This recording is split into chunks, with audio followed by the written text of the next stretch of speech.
Welcome to Tree Talking Time, where we talk all things tree dogs, from the smallest fights to the largest hounds, treating squirrels to bears and everything in between. And from time to time, we might even run a little fast game.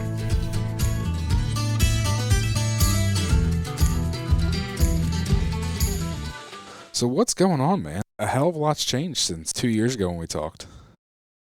Because Has it really been 2 years already? Been 2 years ago. Holy cow. That's crazy. Yeah, a lot has changed. I've just been doing all kinds of crazy stuff, man. Yeah, you're like writing a book. Yeah. I managed to write a book this last year. So that's pretty cool. Other than that, yeah, I've just been hunting a lot. We're in the full swing of bobcat season right now. So, yep, that is what I've been spending my time doing. We've had some pretty, poorly timed weather events that kind of screwed up a lot of my hunting plans, but we just got we had this crazy ice storm come through the Willamette Valley where I live here in Oregon.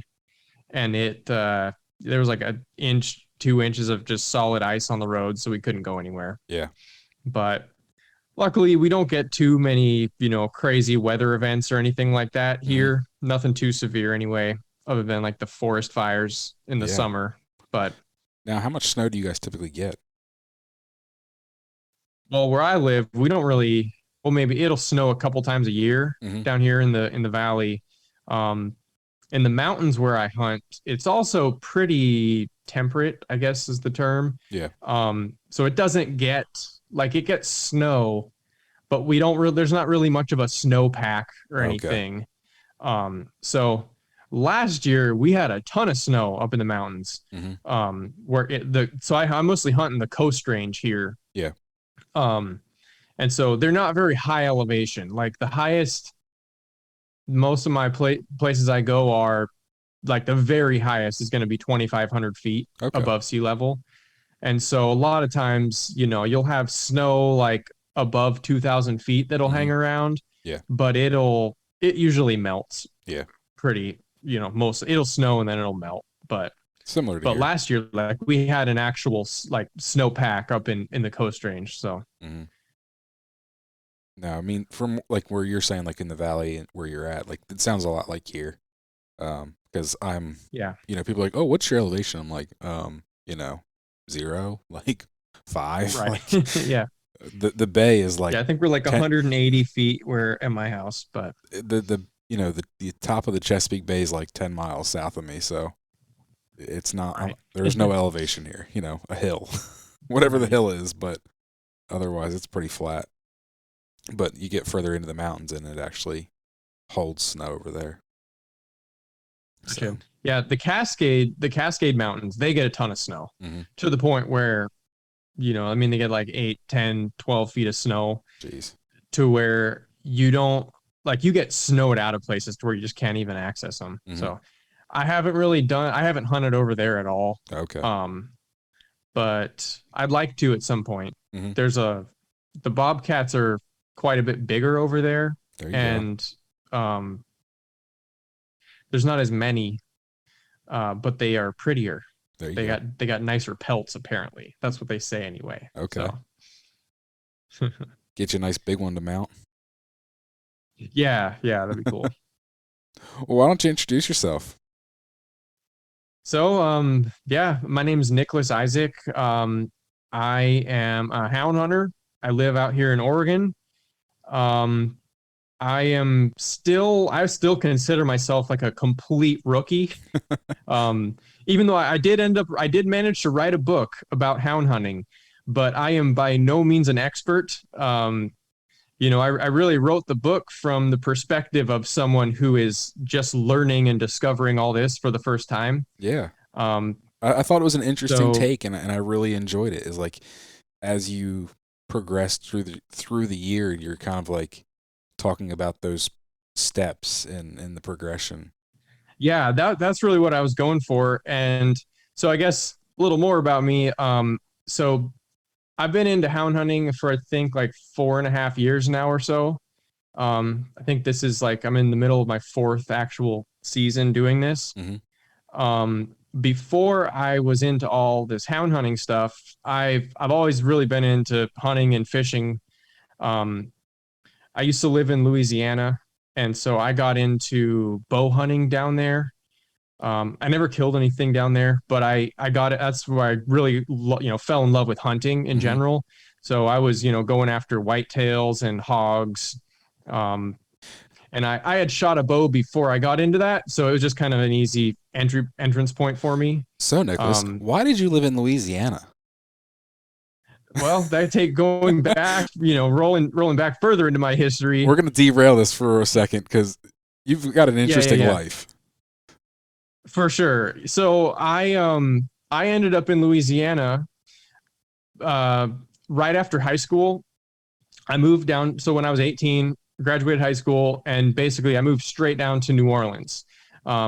So I'm a jazz guitar player, and so that's what I studied all throughout high school, and basically from the age of 10, I studied guitar music and Mhm. jazz music like very intensely.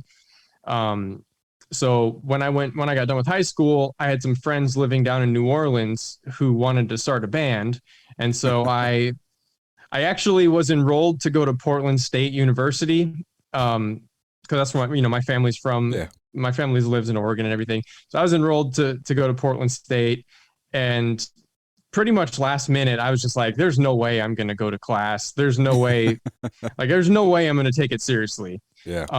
So I kind of took my friends up on their offer and flew down to New Orleans, and I lived in New Orleans for like 6 years or so. Um, Played music, and yeah, we had a pretty cool gypsy jazz band that Just we a cool performed all over the place backstory with. there is, because I remember you telling me that a couple years Pretty ago, random. and I was just Yeah. like, wait a minute, wait, what? Yeah. So I lived in New Orleans for a long time, and after a while, I got so burnt out on that city. Like, it Mhm. is just a cesspool. I'm sure It is dirt. Like, most I cities love are. it. Don't get me wrong. I'm a huge fan of New Orleans, but just, I don't know. It just kind of wears on you after a while. Like, it's Mhm. a constant party. Yeah. Every weekend the city's getting flooded with millions of tourists from everywhere. It's like living in Disneyland, kind of. Yeah. um so I got tired of that, and then I ended up moving up to Baton Rouge, just because it was kind of like the next closest city. Okay. And yeah, I lived there for a few years, and that's where I really got into fishing and hunting. Okay. I started bow hunting down there, and but I've always been a big fisherman, so I used to fly fish a lot. Mhm. I got really into catfishing down there, and yeah, I just had a great time doing that. And yeah, Baton Rouge is where I met my wife, so we Okay. got married, and then shortly after that, we'd been wanting to get out of the South for a while, so Okay. yeah, moved back up to Oregon, which is kind of my home, Mhm. my home state. And yeah, we've been rolling ever since then. So you never hunted as a kid? No, I never hunted. I fished a lot, Mhm. but yeah, my dad, we would go camping with my dad all the time, and yeah, he'd take us camping, and we would shoot guns a lot and stuff. Okay. But he just wasn't a hunter, Yeah. so he didn't really have the capacity to introduce me to all that. Mhm. Which it's funny because I asked him to take me hunting all the time, and he's like, I don't know how to do that. Yeah. So Oh, I know what you just mean. wasn't something we did. But Mhm. Like I said, it's kind of random how you got to where you're at, but it's pretty cool just hearing adult onset hunters yeah, and especially houndsmen. It's like right, how you got to where you're at, because for the guys that weren't brought in, like both of us, we weren't brought up into this, and it's like yeah, how in the world do you end up in a hobby that is more than a hobby? It literally consumes your entire life. So how in the yep, world do you end up there? Like we're guys that are born and raised into it. It's like, okay, it makes sense. But it's just interesting right. for It's guys a like us huge difference. that it's just like we stumble into it. So Yep. Yeah, I really feel I don't know. I think ultimately it comes down to the individual person, but a lot of times I do feel like those guys and gals who are just born into it, Mhm. man, it seems like they just have such an advantage a lot of times. Yeah. You know what I mean? Just like growing up around it, you just learn like things that are second nature to them, Mhm. you know, are like things that I had to learn like the hard way, Yeah. just being totally ignorant to everything Yep. and just like stumbling my way through all of this. Yeah. But No, I get it. so, A good friend of mine that I bear hunt with, he's been bear hunting since, well, he's had hounds since he was like 10 or 12 or something. And, we're roughly the same age. He's actually a couple years younger than me, but it's just like he's so much further ahead just because he's had hounds since he was a kid. right. So I completely get it. Yeah. But so, yeah, it wasn't long after we moved to Oregon that I got into this, into hound hunting. Mhm. So my stepdad, he's a tattoo artist, Mhm. and one of his clients that he tattoos is the guy who's now what I consider like my hound mentor. Yeah. So he was tattooing him, and he invited my stepdad to go on a bobcat hunt, That's awesome. with his hounds. And then my stepdad invited me, and I mean, I was just totally in awe of everything I saw that day. Yeah. He runs 10 to 12 walker bobcat dogs at a time. Mhm. And it's just like this, I don't know, just sitting in the back seat, watching him run everything and just make it look so smooth. Mhm. And like everything's kind of, or he's like the orchestra conductor, like, Yeah. running the whole show. And then when I just like peppering him with questions all day long. And when I finally realized, I'm like, wait, so this is what you do. You spend the most of your time just driving around. You just like driving around the woods, figuring out where your dogs are ending up. I don't know. It just was like a light bulb went off. I'm like, well, this is a really cool way to spend time Yeah. outside. Yep. And it's weird, but one part of it that really kind of drew me in was the fact that it is like this inescapable lifestyle. Yeah. Like you can't really, I mean, people half-ass it all the time, Mhm. but like you can't really do it halfway. You got to be all in on it. Yeah. And that's something, I don't know. I just always resonate with those kind of activities. Mhm. Obviously, when you Similar with commit to your guitar like, playing and you just up and move. Yeah. 100%. Yeah. So I don't know. I've always been into like things that take a really long time to learn Mhm. and take a long time to master. Yeah. So yeah, the hound hunting kind of checked all those boxes for me. I wasn't looking to get into it. Yeah. And that guy, he actually gave me my first dog, but at that time, he'd never ever expected that I was going to get into hound hunting. Yeah. So he gave me, a dog out of his stock that was just like not making the cut for his pack. Yeah. What a lot of people would call like a coal. Yep. But just a super sweet dog.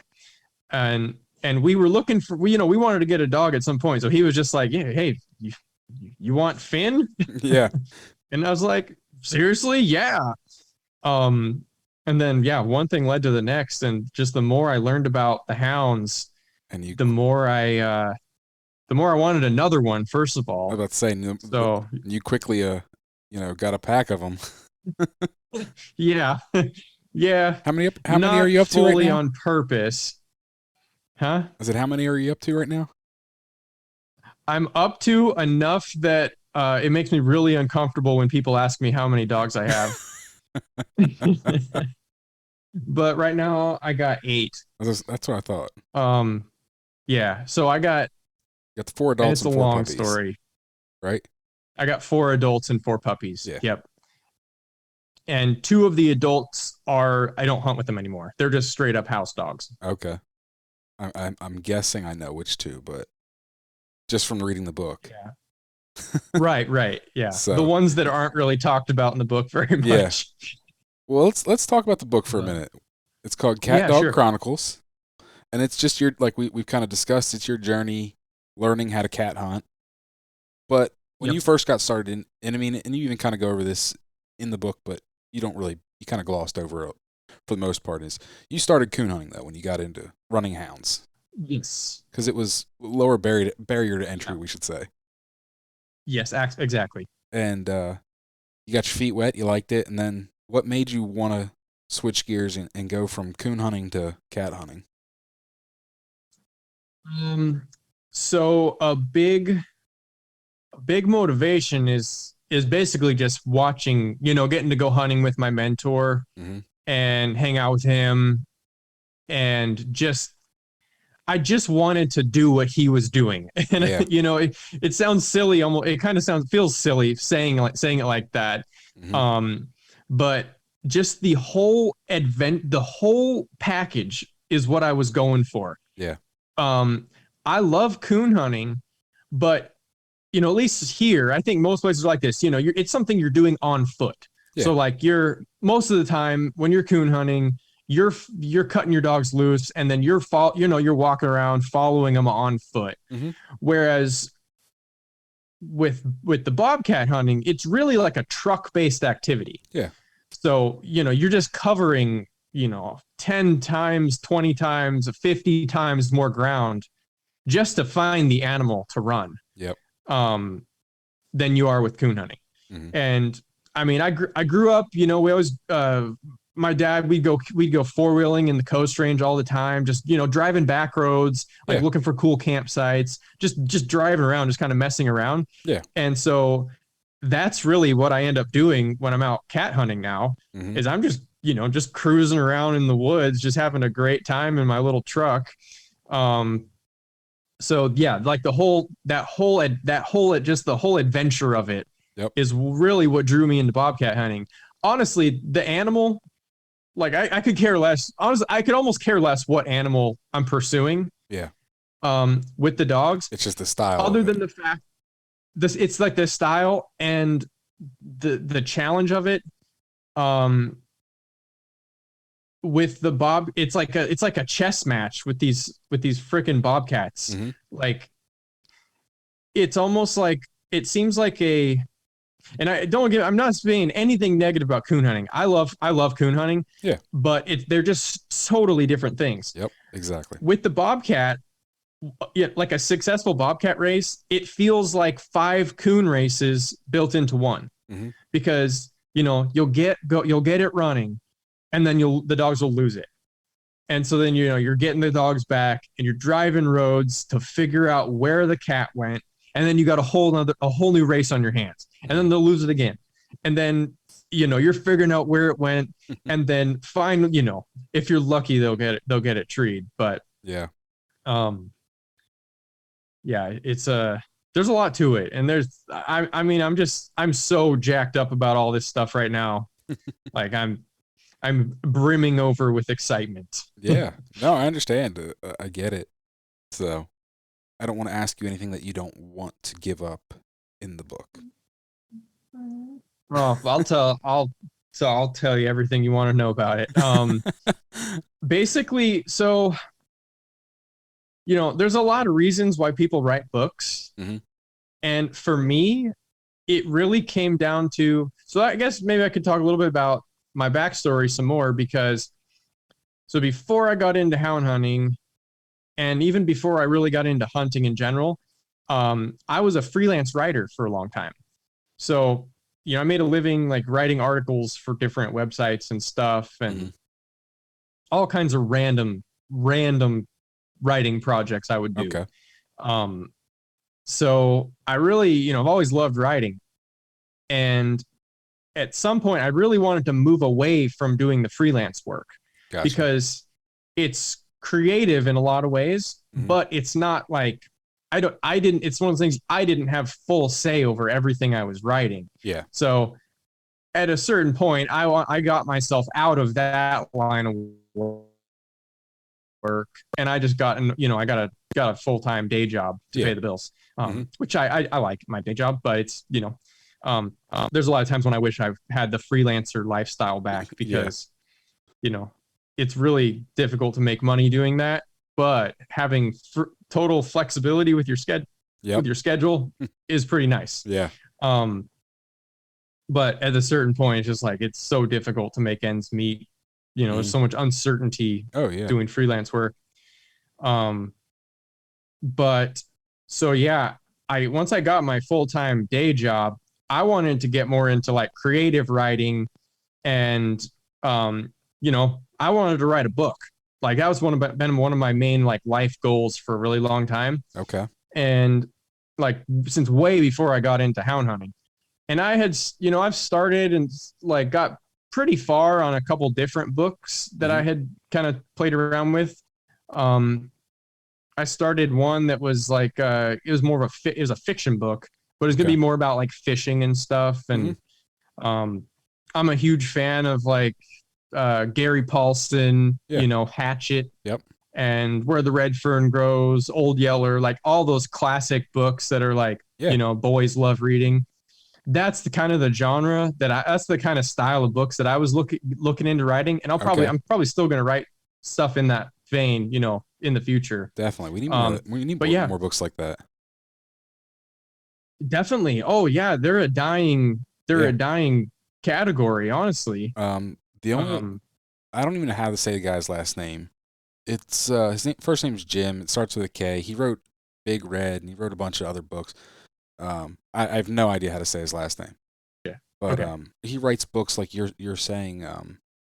They're fiction, but they're very outdoorsy based, and they're geared towards like younger teenagers. I remember reading a couple of them when I was like middle school, high school. So okay, gotcha. But definitely, like you said, there's not many authors out there writing about our way of life. So absolutely. So like I always really wanted to write a book just to like have that accomplished. And so once I started getting into the hound hunting stuff, I really kind of realized that I'm like in a really unique situation with just everything I'm doing. And I just felt like I had a pretty unique perspective on this whole lifestyle, as someone getting into it like for the first time. So there's a lot of things that there's a lot of aspects about the houndsman lifestyle that houndsmen just take for granted and kind of just assume that everyone thinks this way. Like everyone knows about all this stuff. Like how you just need a truck. One thing with writing. Yeah, exactly. Right. So that was like big part of the book was just kind of like, I just want to tell like I just want to like use my last hunting season as the framework to kind of just tell a bigger story about everything that goes into hound hunting. Yeah. No, I thought you did a good job of that. Thank you. Like you said, and let's talk about the truck story because I think it's just funny. You get into hound hunting and then instead of buying a truck off the bat, you bought a van. Yeah, that's a pretty funny chapter. So and this is when I was still mostly coon hunting, so I wasn't bobcat hunting at that point when I bought the van. But I had an old Ford F-150, but it was 2-wheel drive that I drove around for a long time, and I loved that truck. But once I got up to Oregon, like a 2-wheel drive vehicle just is not going to cut it. Yeah. I ended up getting in an accident. It was not my fault. And that truck got totaled. So I had an insurance check. And I was like I'm like, okay, I'm going to buy a hunting vehicle now.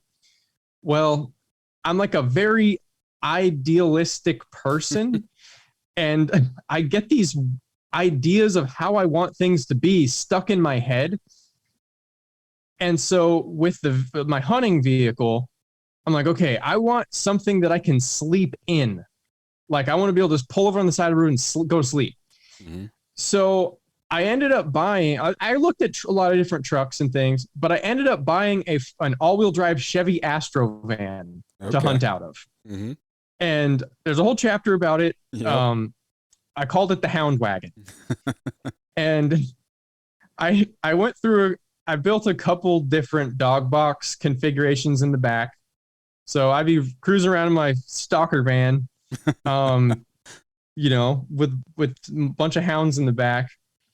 and it worked. It was actually, I loved that thing, and it was super convenient.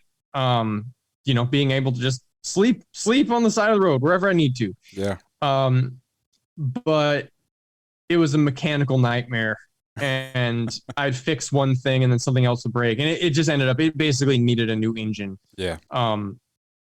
So I sold that, and yeah, I finally came to my senses and realized that if you're gonna hound hunt, you need a pickup truck with a dog box in the back. Like, that is final story, final answer, full stop. Yeah. Dog box in a pickup. Mm-hmm. Especially, so I have that now. Especially with trying to hunt a pack of dogs, Pack of dogs. And in right, the mountains. Yeah, the van worked fine coon hunting because I was just driving to spots and getting out with the dogs. Now, out of curiosity, but go ahead. How many times did you ever actually need to sleep in your van? Maybe like 2 or 3 times. Oh, okay. So it wasn't like, I was just it was curious. Just if I felt like unsafe to drive home because I was too tired, then I would just sleep for a little bit until I felt better. There you go. And drive home. I was just curious. I went camping in it a lot. Okay. So like I slept in it a lot, and it was nice going to work, being able to take naps on my lunch break. There you go. Never thought of that. Yeah. Lunch nap breaks are pretty nice. So I slept in it a lot. It worked out pretty good, but actually needing to use it, I really didn't. And that's what, like, I was sacrificing so much like off-road capability, dog hauling capability, just for this stupid idea that I wanted to be able to sleep in my van. No, I get it. And like, I've even looked at, so because I don't live where I bear hunt, and and also just traveling around to other places and stuff, I've looked at different, campers and slide in things. And, but then I always go back to what do you do with the dogs? And, that's the biggest thing. Now, and I've even seen some campers you just pray they don't get skunked. Yeah. That are even built up, and they have dog boxes built into them, but it's like, well, now you're still riding around with a camper while you're trying to hunt. Yeah, so, those are cool. I know what you're talking about. Yeah. Like those that they make them in California or whatever with it's a camper top. Yeah. You can just like 2 beds in it basically, and then the dogs go underneath. Yep. I want one of those so badly. They're so cool, but like I said, for me, I just don't see it being a practical solution. Right. Yeah. So, exactly. Giving up. Yeah. And see, so this is something I'm still working towards, but like the way my mentor hunts, and a lot of bobcat, fox hunters, bear hunters too, like you're rigging your dogs on your truck. So like dogs are up on top of the dog box, they smell something, they bark, they jump down. Like I couldn't do that with a van at all. Yeah. And that's really like the way we hunt out here. That's the most efficient way to do it. So yeah. One thing that's important about the book, I guess a big key point about the book is like really the main character of the book is my old dog named Whiskey. Yep. So she was a finished bobcat hound that my mentor gave me. She was like, I think 11 years old when he gave her to me. 11 or 12. She was super old, but still healthy, agile, like tons of energy. She could put in, 10, 15 mile days, no problem at all. So she was like really the one teaching me how to do all this stuff. Yeah. And she was like a bona fide rig dog. So she, I'd have her up on my dog box, and she would strike every little bit of cat scent she would smell. Yeah. And she was 100% broke to the point where if she was barking, I was, very certain that it was a cat. Yeah. Which that is, if I didn't have Whiskey when I did, like, there probably wouldn't be a book at this point. Yeah. Because it would have been such a nightmare. She taught you a lot, like the book by Ed Vance, Trained by a Hound Dog. And And she trained you in a lot of Similar. ways. 100%. Yeah, exactly. Yep. But I get it, and that's awesome. And that's awesome that your mentor, gave her to you for you to be able to learn yeah, and teach your she other was dogs. And yeah, she was getting to the point where she just couldn't keep up with his pack. He had a bunch of, he had a bunch of young dogs last year, like one, in the 1-year-old range. They were just, he's getting them started. And yeah, he was like, she was the oldest dog in his pack, and he knew I needed some help. So, yeah, no, actually, unfortunately, I was just sitting. What's that? I was just sitting down reading my bear hunting magazine earlier before we did this, and there's actually an article in there by Bear about old dogs being, cool. The old reliable and being worth their weight in gold, and that proved very true for you. Oh, definitely. Yeah, with Whiskey, like I became the limiting factor for her because like she could go, she could rig a bobcat from the truck, going 15 miles an hour down the road, and she could run and catch it, run and tree it on her own when my mentor was hunting her. Yeah. Now, you take that same finished dog and you give it to someone who doesn't know what they're doing at all. that was another kind of point I was trying to get across in the book, is that just because you have this finished dog doesn't mean that you personally are going to be able to do anything with it. Yeah. Because it's half. So my mentor, he tells me it's 99% on you and only 1% on the dog. Some people I've heard other people say, and it's like 80% on you, 20% on the dogs. Some people think it's more on the dogs.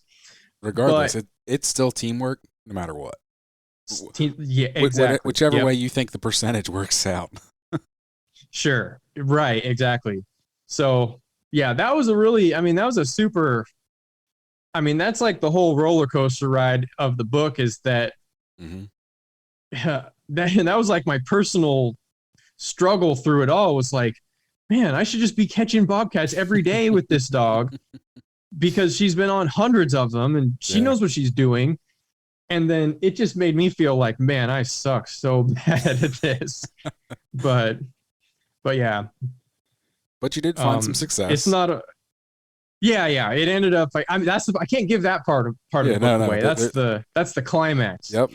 But that's all we're gonna say about it. That tells you all about it in the book. So. Yeah, I think it's like chapter 11 or something where it all comes together. But yeah, unfortunately, Whiskey, she actually passed away a couple months ago. I think it was like about a month before I published the book, so it would have been in September. And yeah, she just died of old age. Yeah, just fell asleep and then didn't wake up one day, really. Yeah. So that's been really tough. Like, I'm halfway through the season now, and I'm hunting like 2 main dogs right now. Yep. And they are the, Cooley and Rue, who were basically Whiskey's understudies last year. Yep. So they hunted with her all season.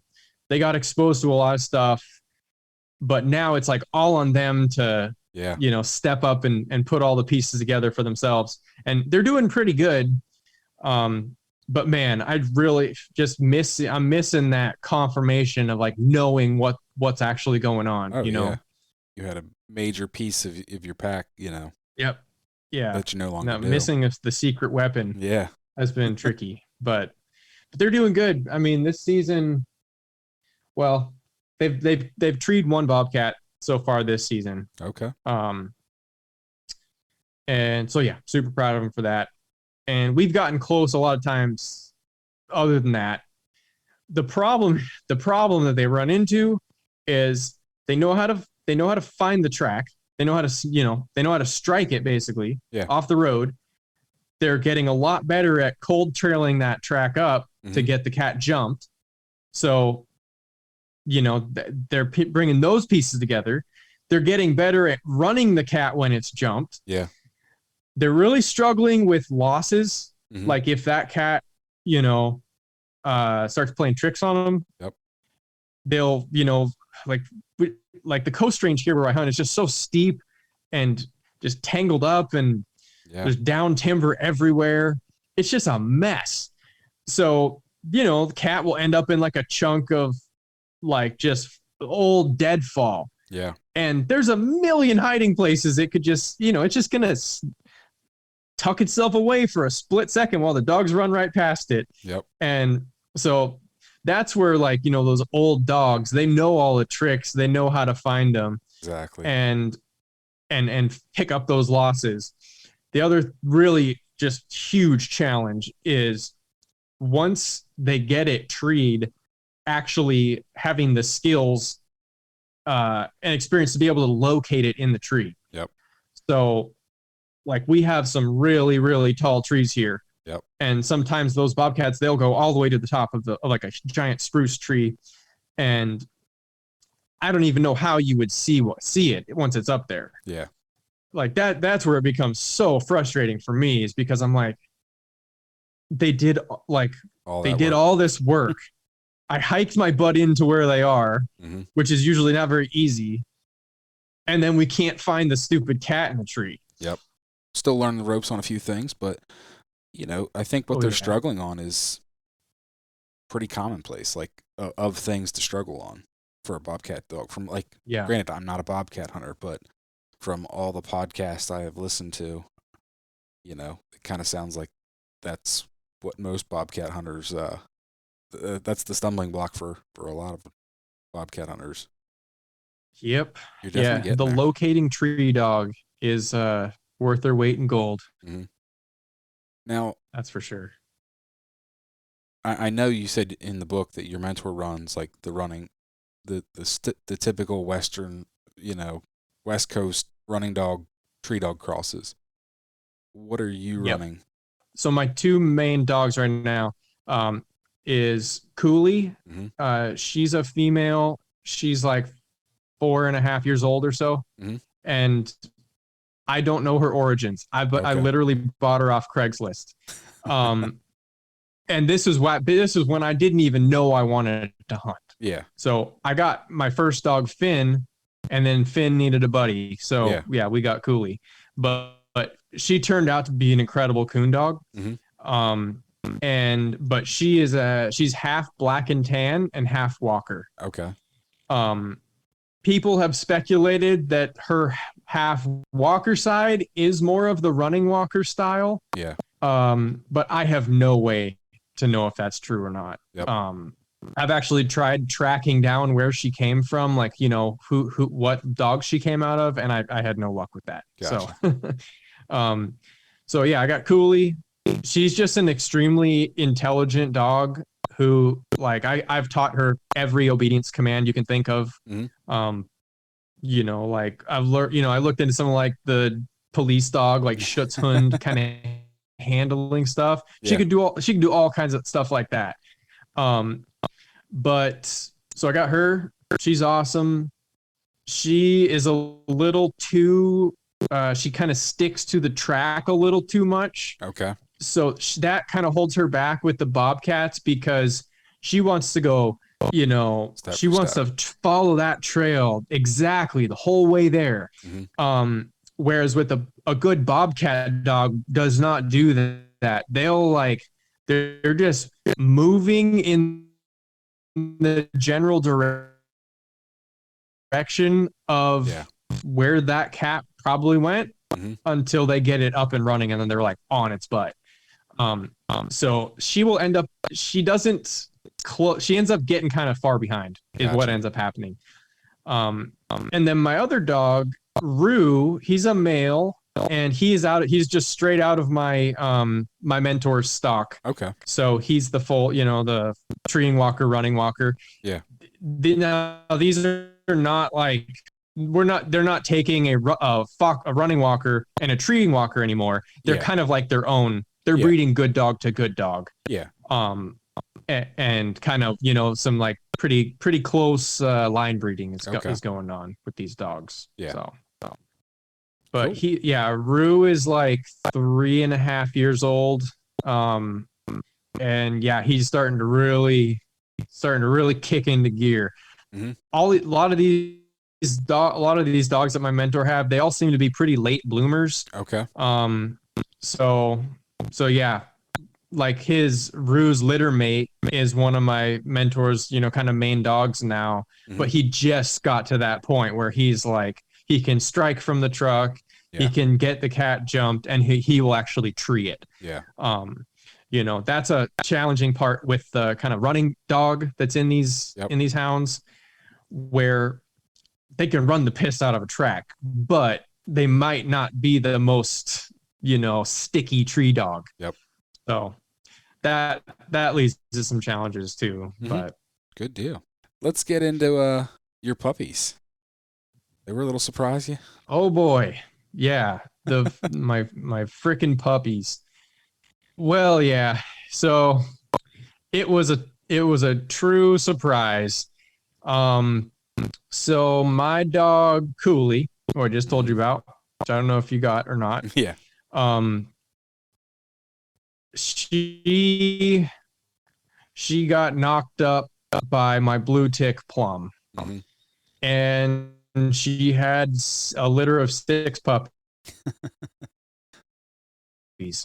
And I still don't know how it happened, because like when she goes into heat, like I'm pretty on top of it. Like I don't, I never, as that first sign of her being heat, she's in the house, like she's, in a kennel, like she stays away from the boys. Yeah. At some point, I don't know how it happened, but he must have slipped it in, and yeah, the rest is history. Yep. So yeah, Plum is he's a blue tick. He's a beautiful dog. He's not he's like what I would say is my one true rescue dog. Okay. Because I got him from a guy who had to get rid of him for like life reasons. He just, he wasn't able to keep him anymore. And that guy got him as a young dog and never really hunted him. Plum lived on a chain, which I have no problem with keeping dogs on chains, but like Plum, he stayed on a chain for like at least a full year with doing nothing. So he just ended up being he's a kind of quirky. He's got some little quirks, but all the other, he comes from really good lines. Yeah. So like he's got good blood. So I wasn't sure which of my males impregnated Cooley at first. I was hoping that it was from Rue. Yeah. The walker from my mentor. Which my mentor was not hoping it was from Rue, because he doesn't want his line of dogs getting out. Yeah. Really? Like he doesn't sell any dogs. He doesn't give any dogs away other than like basically family members. Yeah. And so I somehow got into his inner circle. That's awesome. But yeah, I had no idea who was the father of these puppies. But yeah, I hunted Cooley until the day before she gave birth.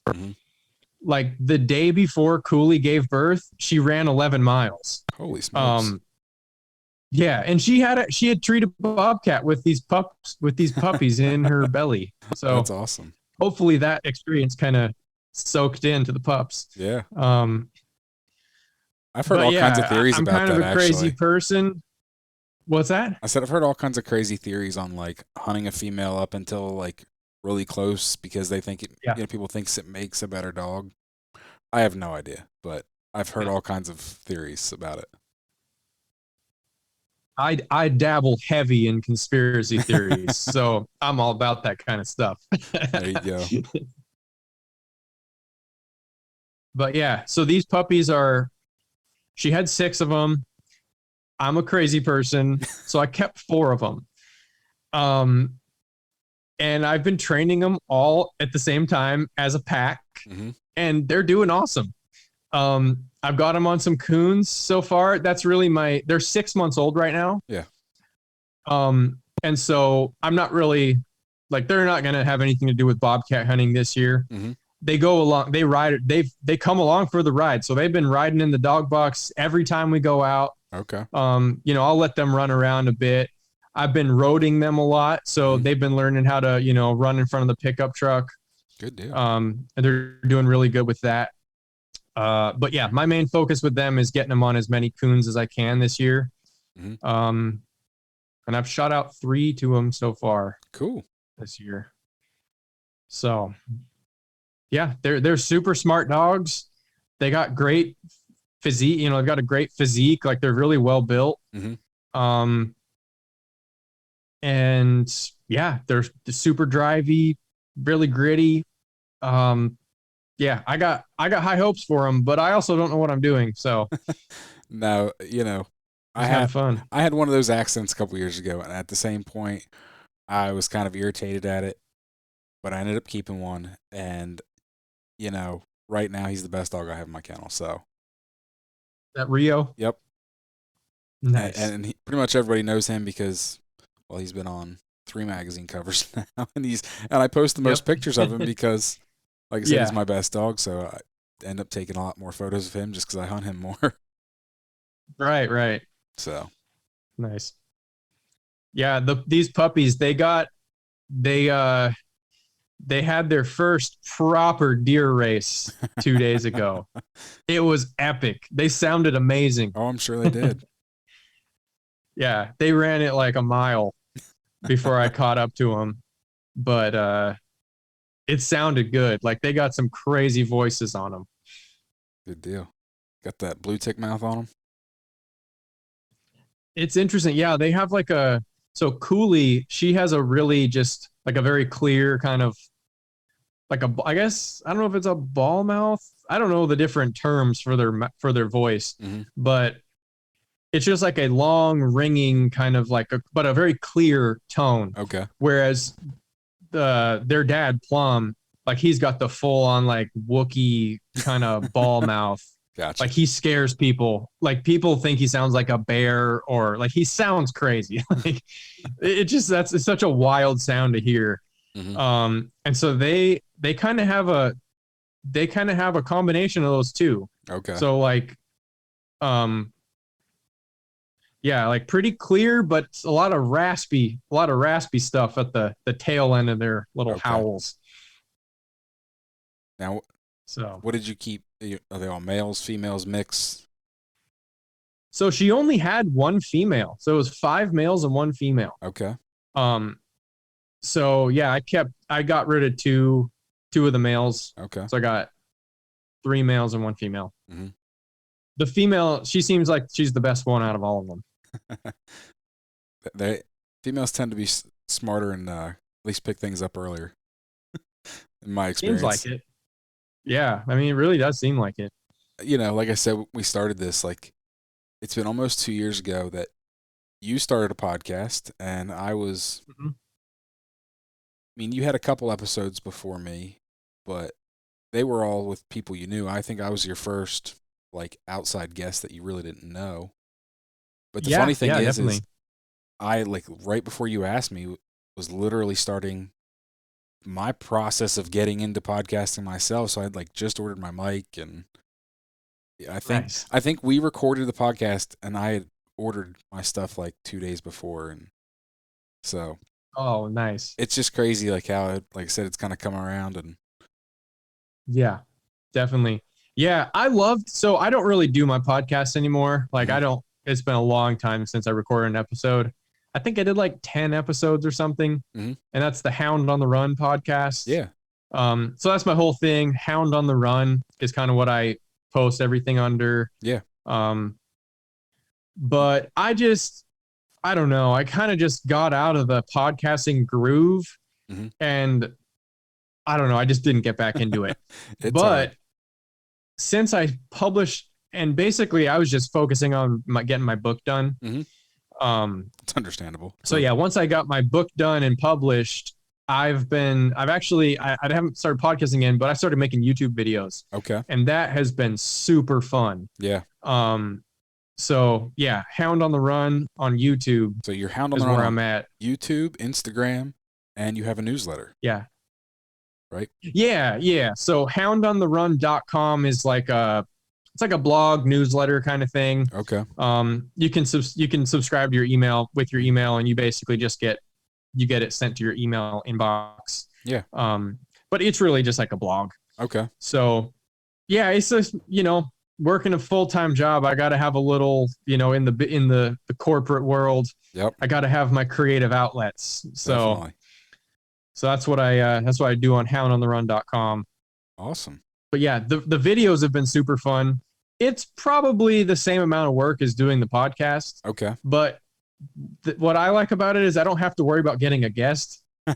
Yeah. Or you just go out there and do your thing and carry a camera. Yeah, exactly. And the response I've gotten from the YouTube videos has been pretty cool, because it's just like something that you don't see every day. It's like, what I'm doing out in the mountains it's not a common thing. And that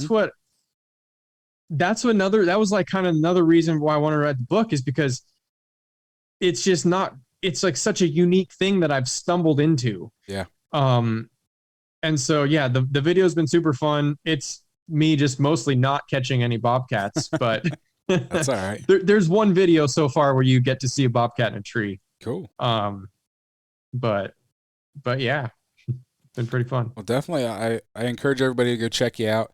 Where can they get the book? So right now it's available on Amazon. Okay. I'll make sure I'll make sure you have a link to that. Yep, we'll make sure we drop a link to the book and to the YouTube and the website, all in the show notes. So if you're anybody that's interested, can easily find that. Because like I said, I appreciate my copy of it, and it's a nice, easy read. It's fun. It's it's just a fun book that explains I think it's the best part about it is you're not afraid to make fun of yourself and kind of show where you stumble, and right. which is, we all do it. And so, and you make fun of it and you make light of the situation and show it and where you've learned from it and how you've progressed. And, there's some redemption there towards the end. So I think it's a great book, and it's showing, like I said, that journey from getting into it to finding success. So thanks, man. Appreciate that. I appreciate you coming on here tonight and talking about your book and your hunting and just catching up. Yeah, definitely. Thanks for having me. You can find me on Facebook and Instagram at Tree Talking Media. And until next time, keep 'em talking in the timber.